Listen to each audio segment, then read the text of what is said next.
Magandang araw sa inyong lahat. Narito na ang pinakabagong update sa lagay ng panahon ngayong January 17 Friday. May malinaw na pagbabago sa galaw ni Bagyong Ada at sa kasalukuyang datos, mas tumataas na ang posibilidad na ito ay tumama at tumawid sa kalupaan. Sa update na ito, aalamin natin kung nasaan na ang bagyo, sino ang nasa ilalim ng babala, at paano maaaring umusad ang sitwasyon sa mga susunod na araw. Kung gusto mo naman lagi kang informed sa lagay ng panahon, huwag kalimutang mag-subscribe dito sa channel. Sa pinakahuling obserbasyon ngayong tanghali, mabagal pa ring kumikilos si Tropical Storm Ada pa north-northwest habang ito ay nasa Philippine Sea sa silangan ng Eastern Visayas. Ang sentro nito ay tinatayang nasa humigit kumulang 370 kilometers sa silangan ng Surigao City, Surigao del Norte. Ang lakas ng hangin malapit sa sentro ay nasa 65 kilometers per hour na may bugso hanggang 80 kilometers per hour habang ang central pressure ay 998 hectopascals. Bagamat mabagal ang galaw, malawak ang impluensya ng bagyo dahil ang strong hanggang gale force winds ay umaabot hanggang 400 kilometers mula sa sentro. Dahil sa lawak ng wind field, nakataas ang Tropical Cyclone Wind Signal number 1 sa ilang bahagi ng bansa.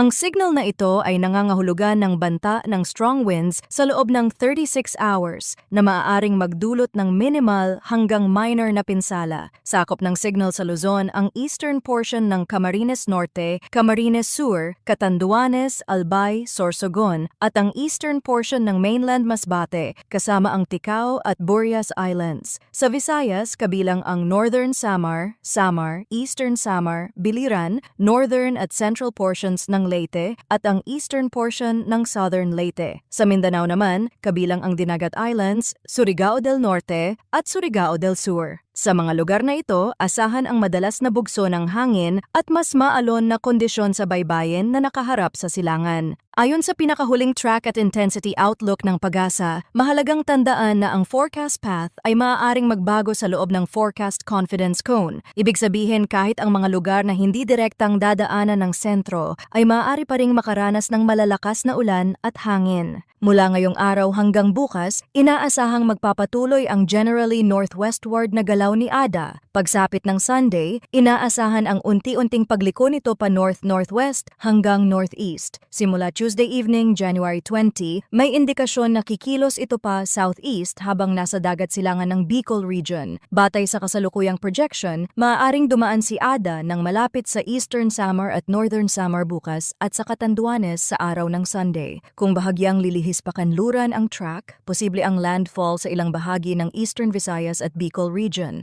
Pagdating sa lakas, nananatili si Ada sa tropical storm category habang umiikot sa silangan ng Visayas at Southern Luzon. Inaasahang mapapanatili nito ang lakas sa maikling panahon dahil sa mainit na dagat, ngunit may posibilidad na humina ito at bumalik sa tropical depression category pagsapit ng Tuesday habang nagbabago ang impluensya ng shear at upper level winds. Sa kabuuan, ang pinakamalakas na ulan at bugso ng hangin ay inaasahan sa Pacific-facing areas sa loob ng susunod na 2 araw bago unti-unting humupa ang epekto. Batay sa ibang forecast model, ipinapakita ng mga bagong datos na maaaring umikot si Ada sa Tuesday at muling bumalik patungo sa Northern Mindanao or Eastern Visayas. Kung mangyari ito, posibleng magtagal ang pag-ulan sa Bicol region, Eastern Samar at Northern Mindanao dahil mananatiling malapit ang sirkulasyon. Manatiling nakaantabay sa mga susunod na updates dito sa ating channel. Maraming salamat sa inyong panonood at patuloy po tayong mag-ingat.